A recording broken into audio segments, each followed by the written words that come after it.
अबे ये कौन सा नया कोर्स आ गया मार्केट में, नैरेटिव इंजीनियरिंग। आपने कभी सुना था? भाई मैंने नहीं सुना था, और इसकी मास्टरी कर रखी है रवीश कुमार जी ने। भाई रवीश कुमार जी न्यूज नहीं बेचते, वो फॉल्स नैरेटिव बेचते, और नैरेटिव इंजीनियरिंग का उन्होंने कोर्स कर रखा है। अब आपको स्टोरी बताता हूँ क्या हुआ। रवीश कुमार जी का सीधा सीधा हिसाब है, कोई भी कुछ भी हो, गलती सिर्फ अडानी की होती है। उनका सीधा सीधा मानना ये है। अब कहानी ये है कि अहमद बुहारी करके एक बिजनेसमैन होते हैं, उन पे मनी लॉन्ड्रिंग का केस लगता है 542 करोड़ के करीब का, और वो 31 महीने के लिए 2022 में जेल जाते हैं। ठीक है। अब क्या होता है, उनकी जो कंपनी होती है, उनकी कंपनी इंसॉल्वेंट हो जाती है, और आईबीसी के अकॉर्डिंग, यानी कि इंसॉल्वेंसी एंड बैंकरप्सी कोड के अकॉर्डिंग, उनकी कंपनी ऑक्शन में लग जाती है, और वो ऑक्शन की बिडिंग सबसे हाई करते हैं अडानी। अडानी वो कंपनी खरीद लेता है। बस उसके बाद क्या था, उसके बाद तो रवीश कुमार जी को नींद ही नहीं आई।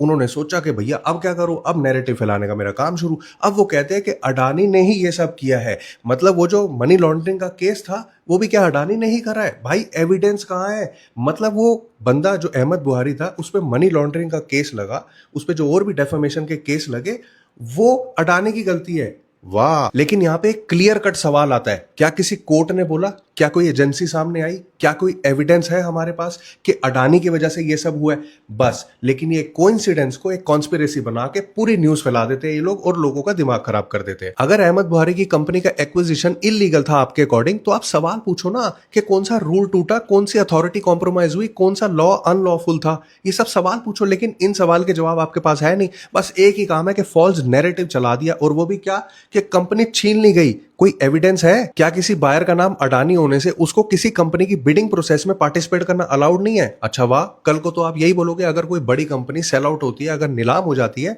और कोई और कंपनी खरीद लेती है, XYZ, अडानी नहीं, तो क्या वो जो कंपनी खरीदती है वो भी फ्रॉड है? फिर वो भी सेटिंग थी, आप तो यही बोलोगे। तो ऐसे तो पूरा का पूरा जो बिडिंग सिस्टम है वो भी बेकार है, वो भी बिल्कुल गलत है। भाई सच बहुत सिंपल है, अगर किसी भी इंसान के साथ किसी प्रकार का भी इनजस्टिस होता है, तो उस केस में अकाउंटेबिलिटी एजेंसीज और जुडिशियल सिस्टम पे ठहराई जानी चाहिए, ना कि उस इंसान पे, उस कंपनी पे जिसने लीगल बिडिंग के तरीके से ऑक्शन में उस कंपनी को एक्वायर किया हो। लेकिन यहां पे क्या होता है, यहां पे कुछ रिपोर्टर्स की वजह से हमेशा फॉल्स नैरेटिव चलाया जाता है विदाउट एनी एविडेंस, और कुछ बेचारे मासूम लोग बेवकूफ भी बन जाते हैं। लेकिन अब जनता स्मार्ट हो चुकी है, भैया एविडेंस कहां है? बिना एविडेंस के उल्लू मत बनाया करो। अब हम उल्लू बनने वाले नहीं है।